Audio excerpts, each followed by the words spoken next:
Շնորհակալություն, հարցս ուղղում եմ Հայաստանի Հանրապետության վարչապետ Նիկոլ Փաշինյանին։ Պարոն վարչապետ, դուք մենք հայտարարել ենք եւ վերջին շրջանում հաճախ ենք այդ մասին խոսում, որ եթե պատահի այնպես, որ հունիսի 7-ի ընտրություններում ընդդիմությունը հաղթի, ապա դա անխուսափելիորեն հանգեցնելու է պատերազմի եւ աղետաբեր պատերազմի։ Եվ ես ընդդիմության ու լրատվական դաշտի արձագանքները նայելով, իրենք փորձում են սա նկարագրել այնպես, որ մենք սպառնում ենք Հայաստանի ժողովրդին։ Ես դրա համար կարևորում եմ այս խոսակցությունը ու կարևորում եմ, որ մեր ժողովուրդը հանկարծ չմտածի, որ մենք այս հայտարարությունը անում ենք նախընտրական տրամաբանության մեջ, որովհետև մենք ընդհանրապես իրար կապում ենք փաստերը։ Եվ մինչև հարցս տալը ես ուզում եմ մեկ փաստ մեջ բերեմ։ Ուրեմն Ռոբերտ Քոչարյանը բոլորովին վերջերս իր հարցազրույցներից մեկում ուղիղ հայտարարել է հետևյալը, դա հրապարակային է, ասել է, որ Հայաստանը չպետք է բավարարվի իր 29743 քառակուսի կիլոմետր տարածքով։ Իհարկե ինքը չի կարողացել ամբողջը տարածքը ճշգրիտ ասել, որովհետև ինքը ուժեղ չի նաև այս հարցում, բայց այնուամենայնիվ Ռոբերտ Քոչյանի հայտարարությունը ըստ էության իրեն դարձնում է պատերազմի հրձիկ, ուղիղ, որովհետև սա փաստացի քանդում է խաղաղության ամբողջ ճարտարապետությունը, որովհետև Հայաստանի եւ Ադրբեջանի միջև նախաստորագրված համաձայնագիրը խաղաղության հռչակագիրը, սահմանազատման կանոնակարգը հիմնված են մի շատ ֆունդամենտալ փաստի վրա, Ալմա-Աթայի հռչակագրի եւ պետությունների տարածքային ամբողջականության ճանաչման վրա։ Ու Ռոբերտ Քոչյանը նաեւ դրանով չի ճանաչում Հայաստանի Հանրապետության տարածքային ամբողջականությունը։ Եվ իմ կարծիքով միայն այս փաստը բավարար է, որպեսզի մեր հանրության համար հասկանալի լինի, որ Ռոբերտ Քոչյանը եւ ընդդիմությունը ըստ էության նպատակ են դրել պատերազմի իր բոլոր աղետալի հետևանքներով։ Ես ուզում եմ, որ դուք արձագանքեք այս խոսույթին եւ այս խոսակցությունը նաեւ մեր հանրությանը հասնի։ Շնորհակալություն, հարցին կպատասխանի Հայաստանի Հանրապետության վարչապետը, խնդրեմ պարոն Փաշինյան, համեցեք։ Շնորհակալություն, պարոն Կոնջորյան, նախ թույլ տվեք անդրադառնալ ձեր հարցի առաջին նախադասություններին, որտեղ դուք ասիք, եթե այնպես պատահի, թույլ տվեք իմ վստահությունը արտահայտել, որ այդպես չի պատահի, եւ սա ինչու եմ այսպես ասում, նախ ոչ միայն վերջին մի ամսվա ընթացքում ժողովրդի հետ մեր ունեցած շփումները եւ տեսնելով ժողովրդի տրամադրությունները, քաղաքացիների տրամադրությունները եւ խոսույթը, երկրորդը բացի դրանից, գիտեք ինչ, ի վերջո կան պատմական ցիկլեր եւ այն ինչ որ դուք նկարագրում եք կամ ինչ որ ասում եք կամ ընդդիմությունն է ասում պատմականորեն անհնար է եւ անտրամաբանական է, որովհետեւ դժվար է հավատալ, որ մի ժողովուրդ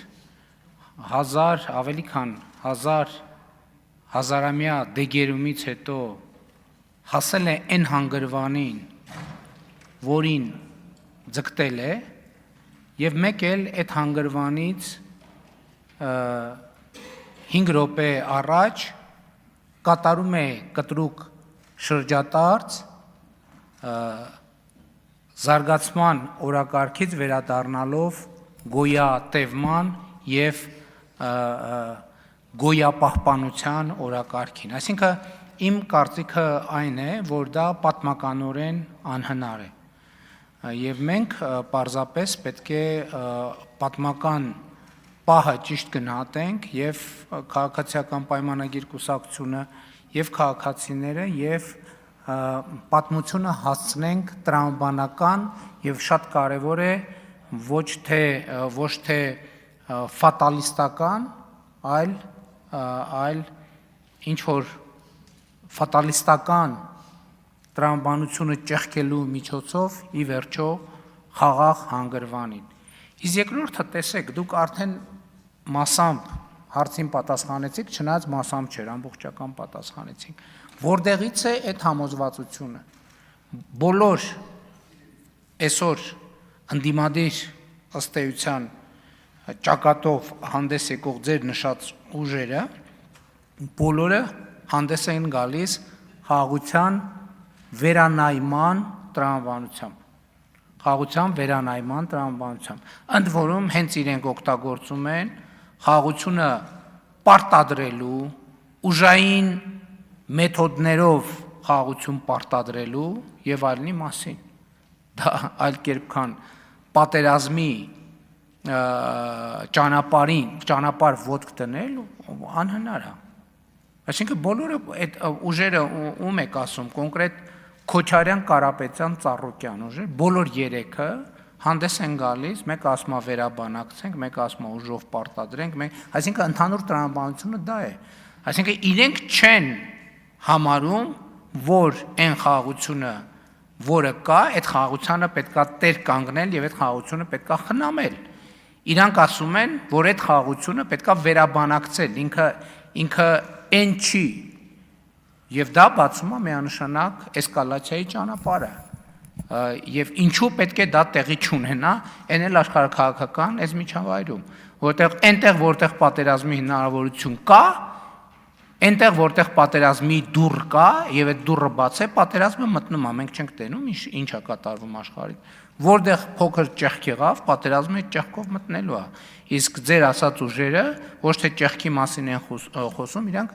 բանի դռների փեղկերը լայնորեն բացում են։ Ես էլ եմ վստահ, պարոն վարչապետ, որ Հայաստանի ժողովուրդը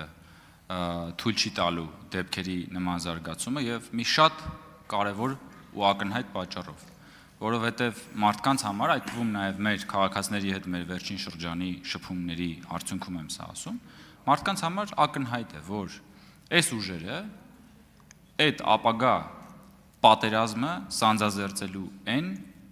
իրենց քաղաքացիների զավակների կյանքի գնի հաշվին, ոչ թե իրենց սեփական զավակներ, որտեղ նրանցից շատերը կամ Հայաստանի քաղաքացի չեն, կամ գնացել ծնվել են ուրիշ երկրներում, որ Հայաստանում զինապար չդառնան։ Մի խոսքով Հայաստանի ժողովրդի արյան վրա խաղադրույք անելով, այս ուժերը փորձում են Հայաստանը մտցնել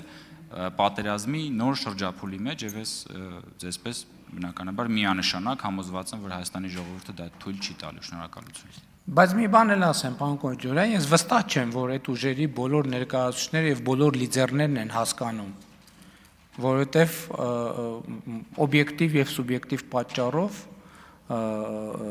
գուցե դժվար է նրանց համար հասկանալ։ Բայց ես էլի եմ ասում, եթե այդ փաստարկը կա, դուք նայեք այս դահլիճի այս հատվածի դատարկության, չէ՞։ Երկու падգամավոր կա այնտեղ, որ անդադ շատ ակտիվ հարցեր են տալիս, տվին հարցեր, տեսան բան չի ստացվում, հիմա գնացել են Ռոբերտ Քոչարյանին են բռնել, Ռոբերտ Քոչարյանին են հարցեր տալիս։ Հասկանում եք, բա եթե տենց երկիրը այդ վիճակում է, այս դատարկությունը ինչի մասին է։ Ընդ որում Քոչարյանին հարցեր են տալիս, գոնե հետո մոնտաժ են անում բան, գոնե մոնտաժ են անում, նոր են տեղադրում, բայց այդ չգիտեմ ժամային մոնտաժների արդյունքում մեկը բանը էլի խոսացածի մի շատ զգալի մասը տենց ժամանակը սպառվեց, թե չկասեի թե ինչա։ Շնորհակալություն։ Շնորհակալություն, պարոն վարչապետ։